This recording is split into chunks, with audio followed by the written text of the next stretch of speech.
It's 10 o'clock. This is Sky News at 10, our top story.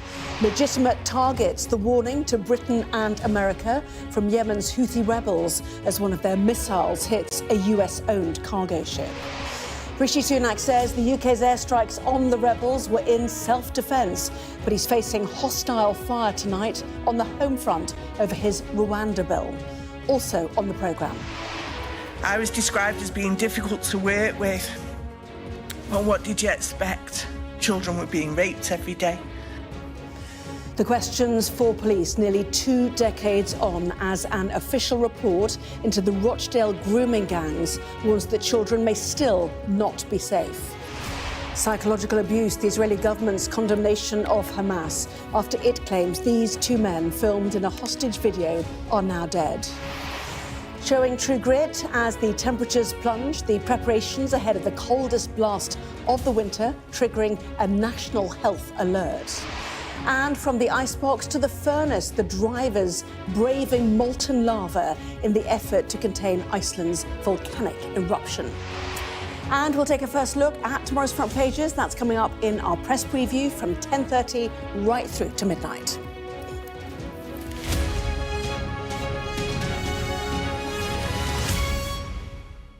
Hello there, good evening. It may not have been intentional, but it was certainly symbolic. The confirmation that Yemen's Houthi rebels had launched a successful missile attack on a merchant ship just hours before Rishi Sunak told MPs he wouldn't hesitate to order British forces to strike again. The Houthis said they now saw American and British warships as hostile targets. A spokesman went further, including all of both countries' vessels. We'll hear more from the Prime Minister in a moment, but first, on the latest attacks close to the Red Sea, here's our international correspondent, John Sparks. Bulk carrier Gibraltar Eagle was heading west when maritime radar picked up 3 unidentified objects fired in its direction. One found its target, hitting the hold, starting a fire. The latest strike on maritime shipping and world trade mounted by the Houthi militia. MV Gibraltar Eagle left port in South Korea on Christmas Eve, loaded with steel, and sailed west for the Suez Canal.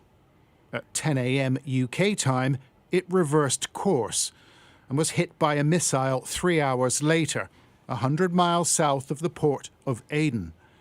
It turned off its transmitter, or went dark, a few minutes later.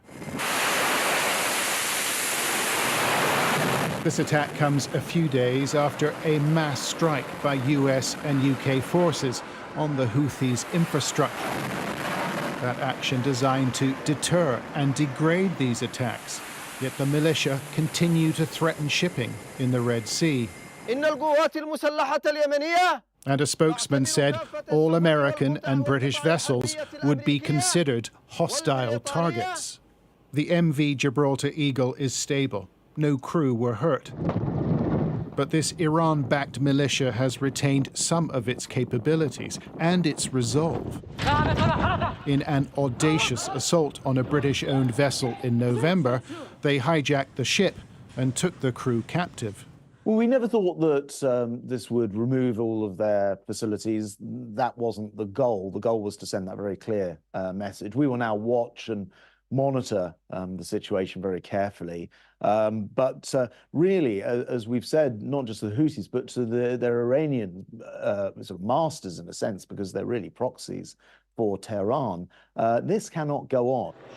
Yet the Iranians, it seems, have rejected that message, with their foreign minister accusing the White House and the West of hypocrisy.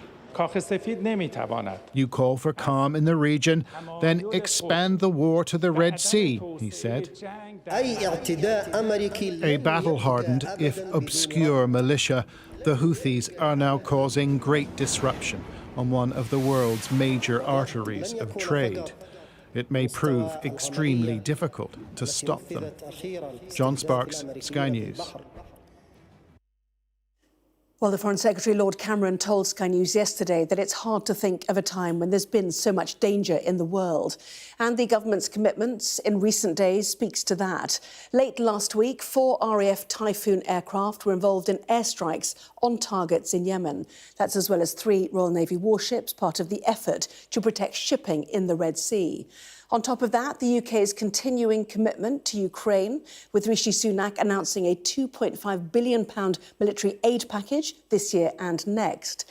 And finally, a promise to involve 20,000 troops in NATO's Steadfast Defender exercise, one of the biggest since the Cold War, involving all 3 services, the Army, Navy and RAF. And there was support at Westminster today for the Prime Minister over military action, though not from some within his own party, over action closer to home, as our political editor, Beth Rigby, reports. Perfect. Good. Monday morning in Southend, the PM back on regional tours after a weekend in which he took decisions of global significance, sanctioning airstrikes on Houthi targets in Yemen and signalling there could be more to come. I think it's incumbent on the Houthis to recognise the international condemnation for what they're doing and desist. But we, of course, will not hesitate to protect our security where required. Back to Westminster later in the day and to the Commons to explain his decision to MPs. Rishi Sunak clear, enough was enough. This action was taken in self-defence. It was limited, not escalatory. It was a necessary and proportionate response to a direct threat to UK vessels and therefore to the UK itself. And the operation successful. Our initial assessment is that all 13 planned targets were destroyed. The Labour leader keen to project unity, but warning this cannot escalate to a wider conflict. Let me reiterate that Labour backs this targeted action to reinforce maritime security in the Red Sea. Rishi Sunak has always found it easy to build consensus on the world stage.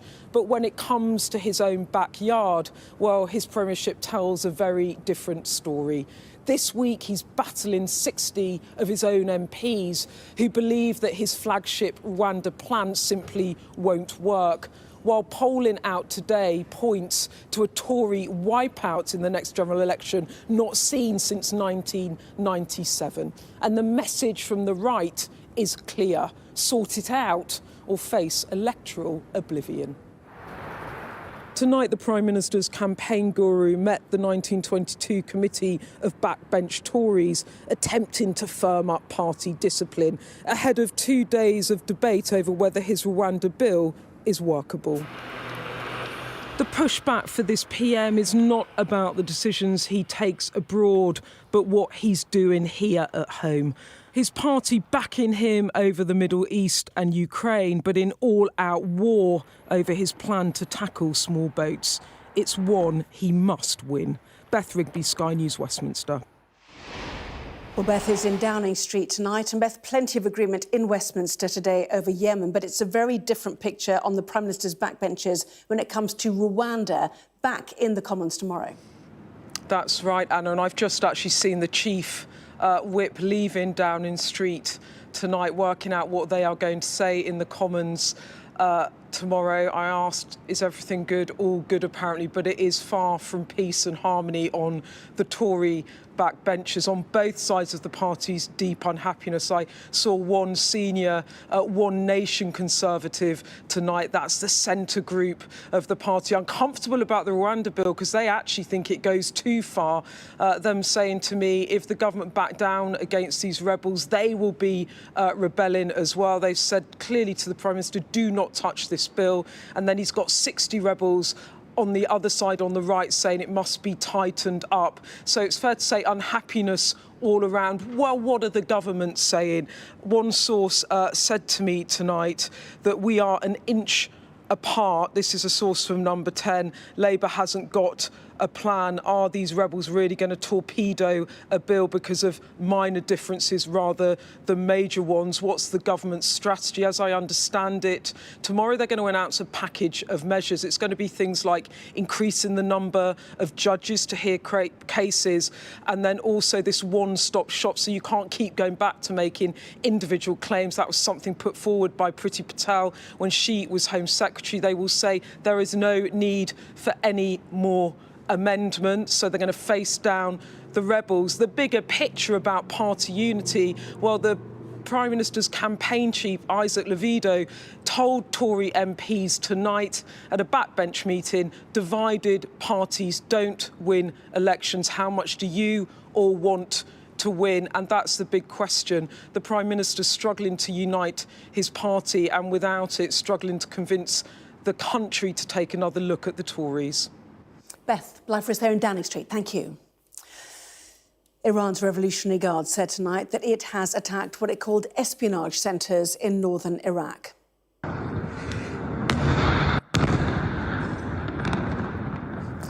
Well, local media in Iraq showed these pictures, and in Iran, state media said the Revolutionary Guard targeted a gathering of anti-terrorist groups in the city of Erbil, in the Kurdish-controlled region of Iraq. Traffic at Erbil's airport was stopped after explosions were heard, according to Iraqi security sources. We'll keep an eye on that, certainly. Now, 2 decades since the first reported cases, a hard-hitting report today warned that nearly 100 men are still a potential risk to children after the Rochdale child grooming scandal. An inadequate response by police and the local council was blamed. Greater Manchester Police said it had failed the victims. From Rochdale, our home editor Jason Farrell has this report. The women who blew the whistle on police failures to investigate a grooming gang. Today, vindicated. Former sexual health worker Sarah Robotham, visibly emotional, angry that she'd not been believed. I was described as being difficult to work with. Well, what did you expect? Children were being raped every day. The scale of abuse was known to protective services at the time, and they chose not to take appropriate action. Someone needs to explain why. Operation Span was deemed a success when it led to the prosecution of 9 men in 2012. But report authors today said they identified 96 individuals in the town of Rochdale who potentially pose a risk to children, many still walking the streets. So today came this apology to the victims. One of the primary responsibilities of the police is to protect the vulnerable from the cruel and the predatory. And in this regard, we failed you. The lessons from our past have been well and truly learned. But Maggie Oliver, a detective from Operation Span who resigned in disgust at police failings over a decade ago, refuted that claim, telling the chief constable directly that victims were still being failed. I have current information about what is going on today. And I would say categorically, and I am sorry, Mr. Watson, but the failures that happened then are still happening now. Andrea, not her real name, was a victim of sexual grooming in Greater Manchester 20 years ago. Abused from the age of 11, she said authorities blamed her. As I got older, I realised what they were doing. Because I was being groomed, they called me a prostitute. They were actually using that word? Yes, they all labelled me a prostitute. She says a young relative is being sexually exploited now, and history is repeating itself. Greater Manchester Police are silencing everyone. They still don't want to hear what's going on. You have to beg and beg and beg for them to help. They'll find any excuse. Show me one thing they're doing differently from when I was a child. But the chief constable insists much has changed. But what is absolutely clear is that the mistakes, the systemic failures to protect children of 10 and 20 years ago in Rochdale, as night follows day, could not be repeated in Manchester today. Of that, I am confident. The report also condemned some police officers who failed to engage with the inquiry. I also want to say shame on every individual who was asked to give evidence to this inquiry but refused to do so. When you fail to take appropriate action to protect children, or you fail to investigate crimes, shame on you. Manchester's mayor is calling for people to be compelled to give evidence in the next investigation, which will examine how victims are being treated now. Well, Jason joins us now, and it's been 20 years, Jason, since the first of the alleged crimes. But then we hear the risk is still there today. Yeah, and I think there's an irony here that we heard from the head of the council, the mayor and the head of the police all saying that they should have listened to Maggie Oliver. Indeed, the Chief Constable Steve Watson said they failed to heed the voices of those speaking up on behalf of the victims. But then when Maggie Oliver came out quite dramatically in that press conference and said, you know what, this is still happening, things haven't improved, then they countered by saying, no, things have improved, they really have got better. In other words, she was right in the past, she was absolutely right, but what she's saying now is wrong. So which is it? And the people who made this report do have one more report to file, and it's due out in the summer, and it will look at what's happening to victims today. Are they being failed? Are they being properly investigated? Are the resources? And that's due to be published in the summer. And then we will discover whether Manchester Police has learned from the failings of the past or whether they're going to have to make another apology. Jason Farrell, thank you.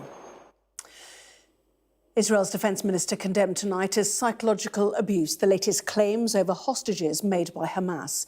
The militant group says 2 men seen in a video released yesterday are dead because of an Israeli airstrike. Israel said that wasn't true.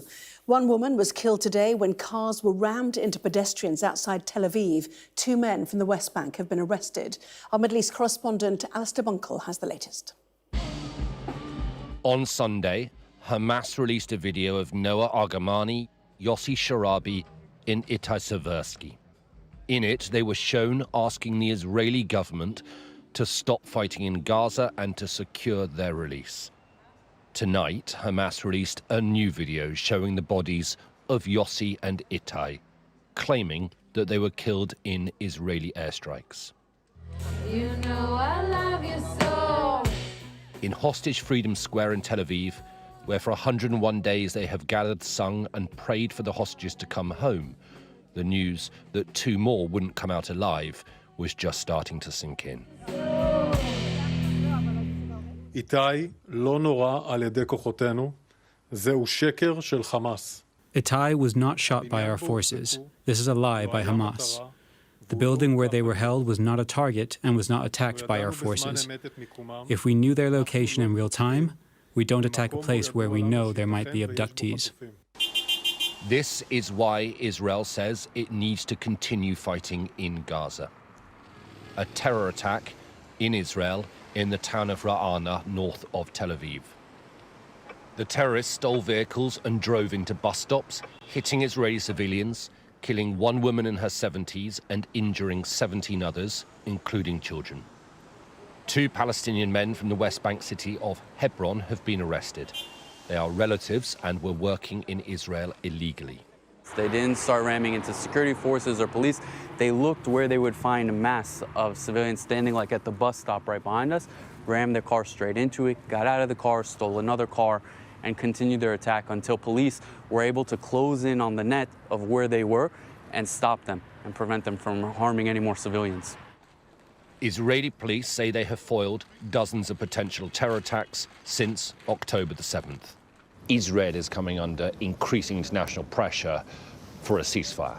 But many Israelis and the Israeli government will say this is exactly why they need to keep fighting Hamas, to stop terror attacks from Gaza and from the West Bank. The Israeli government maintains that military force is the best way to pressure Hamas into another hostage deal.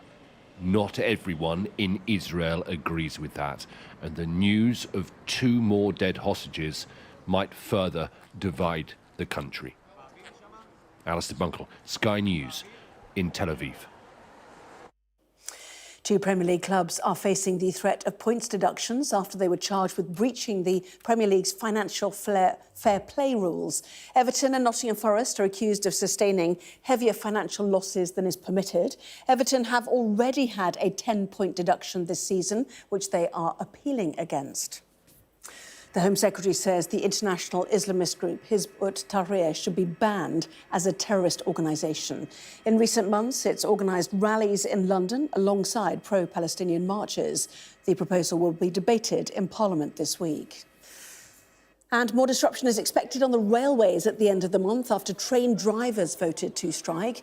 Members of the ASLEF union will stage a series of one-day walkouts, including a ban on overtime.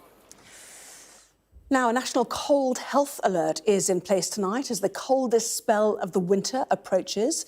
Yellow alerts for snow and ice are in place tonight for Northern Ireland, Northern Scotland and parts of East Anglia. By midnight, those areas are set to expand to include all of Scotland and most of North West England. Our chief North of England correspondent, Greg Milam, reports. The conditions that confronted this Network Rail crew in Scotland are now heading south. Warnings across the northwest of England of potential for ice and snow to bring disruption. And at the National Highways Control Room, the advice for drivers is to prepare. We just basically ask people to plan for the journey and to help us, because we will be giving as much. We will have patrols on the network. We will be maintaining that the network is operational, but we will at times come across incidents that people breaking down, people stuck in live lane that we have to deal with because of the weather. As we talked, the gritters headed out for what they say will be the coldest night yet this winter. An amber alert for the impact of that on people's health now covers the whole country and will last until Friday. As we get frost and ice, we see people having fractures and falls. We know that the deaths go up. This year we are seeing people who are struggling to keep warm because of fuel poverty and food poverty as well, so that's starting to have more of an impact. It's not only humans. At this farm in North Yorkshire, they're preparing to get their livestock through the wintry blast. We've got to make sure that everything's sealed up at night when we've finished. We've also got to make sure that the cows have plenty of water, and all the young stock are on a lot of them are on water troughs, so we've got to make sure that those water troughs are able to run. The north is used to cold winters, of course, but the warnings are clear. This is likely to be the worst so far for many this year. Greg Milam, Sky News. Well, temperatures in Inverness may be chilly tonight. They are nothing compared to the cold in Iowa. The US state is hosting the first electoral test for Donald Trump against his closest Republican rivals, Nikki Haley and Ron DeSantis. The question, whether the former president's huge lead in the Republican popularity polls is reflected in votes. Our US correspondent Mark Stone has this report. Des Moines, Iowa, 22 degrees below zero, and at the very center of America's political journey for just one day. I'm telling you, the weather tonight does impact people's decision as to whether or not they're going to caucus. And so for the last push, the candidates are trying to dominate every space. Governor DeSantis, you have been crisscrossing the state. Of the three Republican presidential hopefuls still in with a chance, Ron DeSantis is in third. There's also a lot of people that really haven't made up their final minds yet. A lot of people deciding between me and Donald Trump. Iowa is all about, I get to talk to you face to face. I get a gut feeling about whether or not I like you or not, whether I should go with you as president. You got it on Need to Know with Jeff Angelo. Across the plains of this frigid Midwestern state, it is Iowans setting the stage for the mother of all election battles. And to the north of Des Moines, at Jethro's Barbecue in Ames, the former governor of South Carolina thinks she should be president. Chaos follows him, and we can't be a country in disarray and a world on fire and go through 4 more years of chaos. We won't survive it. She's a governor. She knows how to get jobs done. She's a businesswoman. She can do this job, and drama doesn't follow Nikki everywhere she goes. Yeah, she's a uniter, not a divider. So I think we're tired, all of us are, of the name-calling and the nastiness. Donald Trump is still the far and away front-runner. The point of all this is to whittle down the Republican candidates to find the one to challenge President Biden. And it happens in places like Ankeny Baptist Church. As everybody gets here, they will go ahead and be seated. Whoever is the chair of the meeting will call it to order at 7 p.m.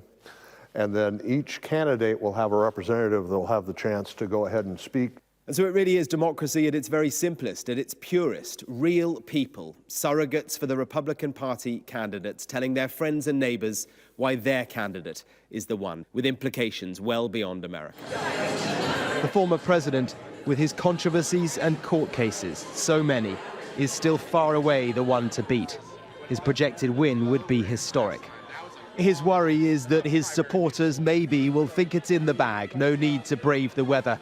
His solution? Well, it's Trumpian. You can't sit home. If you're sick as a dog, you say, darling, I gotta make it. Even if you vote and then pass away, it's worth it, remember? Are you in any doubt about Donald Trump's chances tonight? Nope. Why is he the man? God begged him. The court cases? Nope. It's all bogus. The story tonight, then, beyond the enduring draw of Trump, is who's second? Who's his challenger for the Republican nomination? Mark Stone, Sky News in Iowa. Our US correspondent Martha Kellner is also in Iowa tonight, in Des Moines. If you pass away, it's worth it. The drive to get voters out, Martha, and not long to wait now to find out just how tight a hold Donald Trump really has on this election race. Yeah, this is the final countdown, Anna, to finding out the results to these Iowa caucuses. There are around 1,600 voting sites across Iowa. It's not perhaps as quirky a process as in recent years, but it is still quite unusual. It's not like in the UK where you have polling stations that you can pop in and out of during the day. It is a very strict 7 p.m. appointment time for people who are casting their votes. Miss that and you don't get the chance to vote at all. There are no mail-in voting systems, so that's why the weather is such a key factor in this race now. We do expect here to be able to tell you the leader of the race just about an hour after those votes have been cast, around 8 p.m. local time, 2 a.m. in the UK. The key moment, though, will come half an hour after that when we get a sense of who is second and third in that race. As Mark was saying, that may well be key. We will get a sense of who is closest to Donald Trump and if they're close enough to provide the ultimate upset and beat him to the Republican nomination this year. Martha, live for us there in Iowa. Thank you. And finally, they are the drivers who have got the closest possible view of what Iceland's president calls a tremendous force of nature. The men and women who built a protective barrier stopping lava from the latest volcanic eruption, endangering more homes. Well, the volcano in southwest Ireland on the Rochdale Peninsula has erupted for the second time in a month. It caused lava to burst through a fissure near the Hagafell mountain, less than a kilometre north of Grindavik. Sky Science correspondent Thomas Moore spoke to some of those with a close-up view. The town of Grindavik has had a lucky escape, at least for now. Lava has come to a halt on the edge of the community. Just 3 houses have been consumed by molten rock or burned by the intense heat. It could have been so much worse. And while the eruption continues, it is already subsiding. There are 2, perhaps 3 fire fountains still rising into the air today. You can see the black flow of lava that stretched down here and almost cut across the road. And just beyond there is the town of Grindavik itself. It is perilously close to people's homes. The defensive wall, hastily built in recent days, did its job. The main flow of lava was largely held back by the thin brown line of raised earth. But video given to Sky News shows construction vehicles were only just saved in time. From inside the cab, the red-hot rock is terrifyingly close. It was fairly warm, warmer than today. Of course you are a little bit frightened. But we had 2 of our crew members are experienced search and rescue team personnel. So they took charge in controlling the situation. For the evacuated residents, the eruption has been a harrowing watch. Vili Ara has lived in Grindavik since he was born. He and his family now face an uncertain future.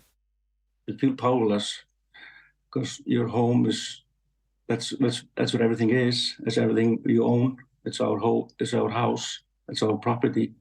And there's basically nothing we can do. We're not allowed to go in there to save everything. The ground within Grindavik has shifted by up to 1.5 meters as magma has moved beneath the surface. Cracks in the earth are opening without warning, and the risk of a new eruption is rated as high. Thomas Moore, Sky News, on the Reykjanes Peninsula in Iceland. Well, that was Sky News at 10. Coming up, we'll take a first look at tomorrow's newspapers in the press preview tonight, joined by the Sun's political editor, Harry Cole, and the journalist and broadcaster, Jenny Kleeman. Welcome to both of you. Among the stories we will be discussing, this on the front of the Telegraph, their headline, Tory deputy chairman to rebel over the Rwanda Bill. That and plenty more when we come back.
Well, this is Sky News. In just a moment, the press preview, a first look at what is on the front pages. First, though, a reminder of our top stories this evening. The Prime Minister has defended the UK strikes on targets in Yemen on the same day that a US-owned cargo ship was hit by a missile off the country's coast. Hamas says 2 Israeli hostages it's been holding have been killed in an Israeli airstrike. And a new report has said that 96 men are still a potential risk to young people in Rochdale 20 years after the child abuse scandal.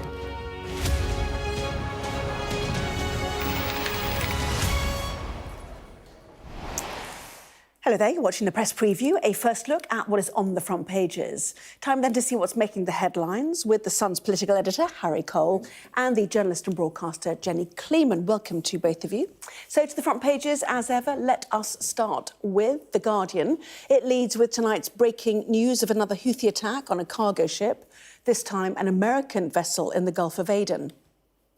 The Metro leads on the report into the Rochdale child sex abuse scandal with the headline, 96 Rochdale groomers are still free. The Telegraph has news that the deputy chairman of the Tory party, Lee Anderson, is to vote against the government's new Rwanda deportations bill.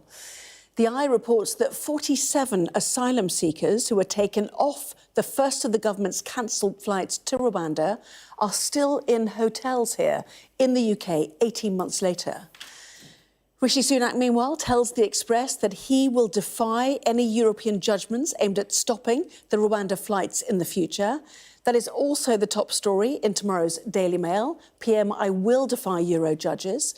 The Financial Times has a report from the National Audit Office which says the government could save £20 billion a year by using better IT, tackling fraud and getting a proper grip on big projects like HS2. The Sun has news that England and Manchester City footballer Kyle Walker, whose marriage is in trouble, is about to become a father again. And The Star says that people are eating more fatty foods during the cold snap. The headline, blubbery weather we're having. Well, by scanning the QR code you'll see on screen during the programme, you can check out the front pages of tomorrow's newspapers while you watch us. So let's head to Harry and Jenny. Welcome to both of you. Rwanda, not surprising, I suppose, given the news that the deputy chair, men, both of them, are likely to rebel over parts of the amendments, I guess, of the Rwanda bill tomorrow. Yes, this is what happens when you sort of kick a problem down the road. It turns out it comes back, and the third week of January comes around even quicker than Rishi Sunak would have hoped when he sort of delayed this fight with the rebels to his sort of flagship Rwanda bill. This is a Prime Minister who, when he was Chancellor, was very sceptical of this idea that you could offshore asylum processing and even, in fact, actually just have migrants who land on Britain's shores sent to Central Africa as a solution. When he was running for Tory leader, he was openly discussed dropping the bill entirely and thinking, well, you know, clean start, new leader, maybe we should get rid of it. And it's now ended up making it his flagship problem. The problem is that people... Flagship policy, not problem. Well, big problem, flagship solution to it. But the question is whether it's going to work. And 60 of his colleagues, well, I reckon about half of them just hate Rishi Sunak and want to get rid of him. The other half are genuinely concerned that this is just not a solution to the problem. They think the Tories' credibility is going to be damaged even more if they were to pass a duff bill. That said, Number 10 quite chipper tonight. I think they've got the numbers. Rebels are a little bit more sort of downbeat, I would say. The crucial thing that's coming up in the next few days is you can rebel against the bill at second reading. You can amend, third committee stage. Yeah. There we go. Had second reading, now committee stage. You can amend it. It's whether you then, if you don't get your amendments through to toughen up that bill, whether you then ultimately vote again at third reading, which could come as soon as Wednesday night. And that's the killer vote for Sunak. If he loses that, then his credibility really is shot. I suspect we'll see some dramatic voting against the amendments like Lee Anderson says he is going to do tonight, the Deputy Chairman. But actually, when push comes to shove, it's an election year.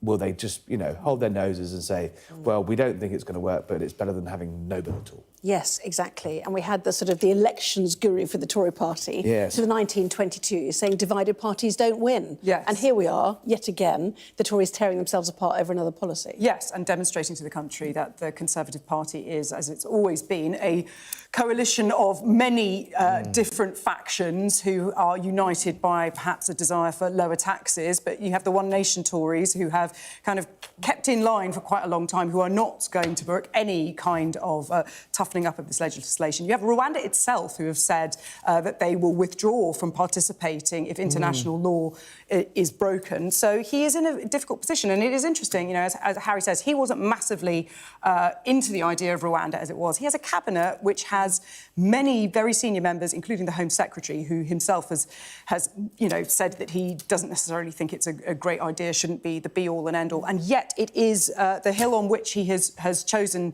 to die, and potentially very embarrassing for him. But, you know, I was here the night before the second reading, which should have been a complete formality, and there were these debates around then. Yes, this is just kicking it into the long grass, and yes, what's the Lords going to do with it? Even if it does go further, it's going to be modified by the Lords. So this is a problem that is going to continue and continue. Yeah, and the amendments, just to sort of summarise it generally, are to kind of limit the appeals process, you know, which would eventually stop people being sent, right? Limit the appeals process, then also what the key ask from the sort of legally minded rebels is that they don't trust Rishi Sunak, essentially. When he says, and I think it's on the front of the Express, and it's on the front of the Express I will ignore Strasbourg. If they try to ground the planes again, as they did, I think 18 months ago, roughly, it was, you know, if they do these so-called Rule 39 orders, which basically is an emergency injunction from the Strasbourg court that says, we think this could break international law, so why don't we just delay everything and while we have our investigation. Sunak has said today, in a sort of slightly, it looked like a very coded message today, well, not that coded, but the way he did it doesn't read very coded. No, well, it kind of is, though, is the problem, because if you actually drill down to it, I mean, Downing Street were delighted with that front page, but actually what he said was he would be prepared to, in some cases, if it was appropriate, which isn't I will, it's I will consider. Yeah. And so they want it written into the sort of legislation, which is red rag to a bull for the One Nation, as Jenny made the point. It's debatable whether the Rwandans would be comfortable with it. They want to sort of write into the law that we will automatically ignore Strasbourg. Now, look, Number 10 is saying, well, that's actually impossible. The Attorney General is saying that's impossible because sometimes, you know, there will be cases where we do have to listen to them, but it can be done on a case-by-case basis. And so it's all coming down really to trust. And that's not a healthy place for a Prime Minister to be, because what the rebels are basically saying is, we don't believe you. And if the Tory MPs don't believe the Prime Minister, then why should anyone else? And if you have the two, you know, deputy chairs potentially joining this revolt, then that puts Sunak in a very difficult position because he has to decide, does he keep them on side and look weak? Does he get rid of them? Where would that put him? It's incredible. You know, you say people don't vote for divided parties. They also don't vote for weak leaders either. Yeah. So Mrs. Lee Anderson, who's got a bit of a profile now, hasn't it? But, I mean, and the other person, Brendan Clark-Smith, who's going to put their name to and vote for. Yeah, but the problem is, again, this is a problem of Number 10's own making, because they desperately tried to create as many made-up jobs in government, like deputy chairman of the Conservative Party. So these are made-up jobs, they don't really need them. I think they get paid out of party funds if they get paid at all. They're not government roles. They're not positions within government. They're not ministers. But once again, you know, as Rishi Sunak was trying to settle down sort of a rebellious party, he tried to hand out as many jobs as possible. So be that sort of junior bag carriers, PPSs. I think there are 10 or 11 deputy chairmen of the Conservative Party. So obviously some of them... Anti-woke minister. Yeah, well, the Minister for Common Sense, please. Coined by the Sun, that job title, I'll have you know. So almost a hostage to fortune, because he's created these people out of nowhere. Brendan Clark-Smith was a minister, and the short-lived minister in the Boris regime. Lee Anderson was being hired into the Tory party to be the person that goes too far. That, you know, it makes Rishi look like a man of the people by having Lee from Ashfield on his side. And lo and behold, you know, he's been bitten by literally biting the hand that fed them. It's a broad church, remember? That's it the point, is a broad isn't church. it? Yeah, we remember but that. An increasingly... Yeah, but people say we don't have certain parties that Europe has because we have broad churches. Labour's a broad church as well, as we're seeing at the same time. The FT, just quickly as well, Sunak confronts the Tory rebels as Red Wall Party deputy joins Rwanda revolt. That's presumably... Exactly, that's Lee Anderson, and Brendan Clark-Smith, who's not a left-winger, put it that way. OK, so lots of coverage on that on the next few days. The Eye, just quickly as well, migrants taken off the first Rwanda flight, still in asylum hotels 18 months later. So this sort of stasis we're in. Yes, and also reminding us that a large part of the problem that we have with migration is to do with the backlog, is to do with the paralysis, and Grant Shapps being unable to explain why the UK has accepted asylum seekers from Rwanda today. So just highlighting the enormous mess of this policy that Rishi Sunak has chosen to be the centre of his leadership, really. Yeah, well, I think most people would see that and just think this is nuts. This is totally nuts. You know, are we? Which bit of it? Sorry. The fact that we are completely incapable of running our own country and having any real say on who comes into this country, who has the right to come to this country, and who doesn't. But also, I think voters would look at that and just think this is bonkers. I think voters might look at that also and think, why are we so fixated on Rwanda still? Why are we wasting all this time and because energy nothing and else political has capital worked, I think, on Rwanda? is the thing. It remarkably, you know, for how much vitriol there is about this policy, even within the Conservative Party, within Westminster, poll after poll consistently shows it has more public supporting it. Does it really, though? Yeah, I mean, I was seeing some polls today showing that, you know, a very large proportion of the population don't really think that Rwanda is the answer. And a lot of people think it doesn't work, but well, you know, I think it's not for want of trying for other countries. I think it is. It really is. It is becoming totemic of the complete impotence of government generally, this British state generally. I know we're going to talk about anything. Iowa and the caucuses and the first test for the Republican candidates tonight in a minute. But I just read on an AP poll that voters, people arriving there for their caucuses, suggest that immigration is bigger than the economy for them. So we'll just leave that there. We'll come to that in a minute. Anyway, let's talk Houthi rebels, Yemen. It's another febrile night if you look at the news wires. The Guardian suggesting defiant Houthis attack a cargo ship. The conflict widens in the Middle East. Rishi Sunak came to explain the UK's action to the House of Commons. Yes, and he said today that it was limited and not escalating, and yet then there was this attack immediately afterwards, which would suggest that, you know, it hasn't warned the Houthis off. And you know, these were targeted attacks. Rishi Sunak was at pains to point out that this was not to do with Israel-Gaza. This was because a Royal Navy ship on the 9th of January had been targeted. We are protecting our own interests. Self-defence. Self-defence. But the question is, what happens next? Because this has not eroded their capacity, the Houthis' capacity to launch these attacks. It hasn't frightened them from doing it. The Houthis are getting a lot of political capital in the two-thirds of Yemen, where they are in charge, by saying that they are demanding an Israeli ceasefire in Gaza, and this is the way they're getting attention for it. They're not stopping. So what do we do? This does seem to be escalating, or at least it doesn't seem to be stopping. So where do we go from here? Yeah, and, well, I was just going to move on to the Sun, actually. Defence Secretary's stark warning, shouts World War III in 5 years, you know, a pre-war phase. We've obviously had this Iranian attack on Erbil in northern Iraq tonight. They say they've hit the espionage headquarters of Israel's Mossad in Iraq's Kurdistan. The US says no US targets have been hit.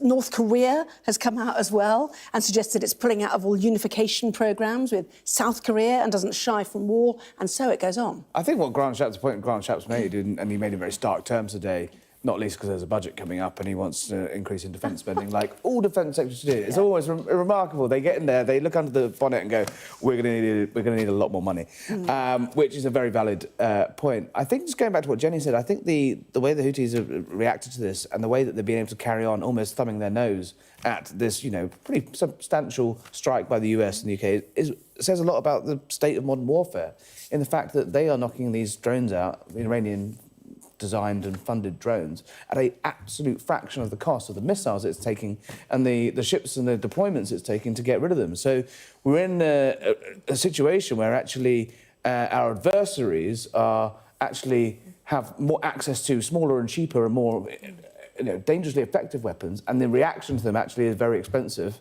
and slower and sluggish. So I think some of the points Shapps was making today is actually we need to Ukraine has taught us on one front, you need to kind of get real about what we actually need, and in a modern warfare requires massive amounts of research and investigation and investment to work out how we're going to fight in an entirely different way than we would have thought we were. The use of drones in Ukraine has changed everything, hasn't it? And in Yemen. And now, as we see here. Anyway, lots more still to come, including this in the Metro. 96 Rochdale groomers still free. That report to come, and also more on Donald Trump as well.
I'm Martin Brunt, and I'm Sky's crime correspondent. My most memorable story was, and still is, the disappearance of Madeleine McCann. Please, please do not hurt her. Please give our little girl back. We aim to be the best and most trusted place for news. For detectives, the first 48 hours after a murder are crucial in the search for clues. The public expects them to find Jill Dando's killer soon. The British detectives are planning to meet forensic experts, academics, and even witch doctors. I remember the grimmest case, the Soham murders of schoolgirls Holly and Jessica. I felt I can't undo what's happened, but I can help explain it. Ian Huntley was arrested and charged within a fortnight of the murders. I've never murdered anyone, I've never raped anyone. What am I in jail for? The parole board has to decide if Bronson needs to be kept locked up for the safety of the public. My biggest challenge was to persuade a jailed diamond thief to answer my letters. Martin Brunt, Sky News, at the Old Bailey.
Well, welcome back. You're watching the press preview, joined once again by the Sun's political editor Harry Cole and the journalist and broadcaster Jenny Kleeman. Welcome back to both of you.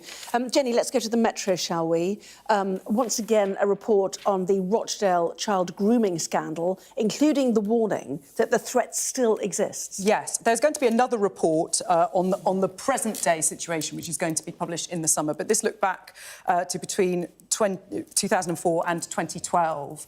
And it was a long time coming, this report, and part of the reason for that is that many people refused to cooperate, ignored requests to speak to the people compiling this report. It was hard to get hold of documents, and quite often these are police officers, these are people paid by the public purse.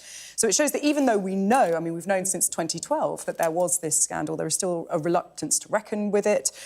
Nobody has been held accountable for it, and this start figure, 96 abusers are still potentially still free. And then you have Maggie Oliver, who is, of course, an ex-detective who resigned over this scandal. She was saying today that she knows of 371 victims who say their allegations were not taken seriously. The details in this are horrific, like really horrific, of basically young women being treated like they're not fully human, not given the status of victim, not given the normal rights that you would afford or presumed to be a prostitute. Presumed to be a prostitute, even though you know there's no such thing as a child prostitute. You're just a victim of sexual abuse, and I don't even know if I can read some of these details out on the TV. Some of it is so horrific of what happened to some of these girls. So, none of this is surprising, apart from maybe the fact that there are many people who apparently have got away with it. I do want to get to Trump. Do you want to just... I just think the really interesting point that Ms Oliver made today was, again, we're seeing in yet another example where whistleblowers were ignored, people were ignored, big organisations said, we know what's right, little people were tramped on, and once again it's taken years and years and years to come out. Yeah, yet again, another one of them. Yeah. Anyway, let's go to the picture in the Daily Telegraph, which I have to say I love. What a picture. It's the matching colour, maybe that's why I love it. But anyway, so it's the Iowa caucuses, those poor people who are going out in the cold to have meetings. -20. To vote. Yeah, -20 without the wind chill factored in. Well, risking their lives That's because Trump says it's worth it. But that is the question, it is basically complacency that could be Trump's problem. Would people be risking their lives knowing that he is basically a shoo-in to win? He's got 50% of the vote. If those people stay at home, choose the sofa over going to vote, then that could be... I mean, he's still going to win, though, isn't he? But it's a race for second place between Nikki Haley and Ron DeSantis. He's back. Like, bizarrely, though, he's not a million miles in age away from Joe Biden. But you see Donald Trump, he was in that pizza restaurant, shaking staff, meeting five. Although he looked a bit dishevelled when he arrived in Iowa on Saturday. Lost a little weight, just look at these looking a little older, but, He talked about the appalling weather and his very pristine hair was a little dishevelled or more dishevelled than normal. Exactly. But he's still very tanned, and that's what matters. And remarkably, he looks a lot, worryingly, looks a lot more sprightly than Joe Biden. He's got a few court cases ahead of him, obviously. Both of you, thank you both very much indeed. Harry and Jenny, thank you. See you throughout the 11, of course. Right now, here's the weather.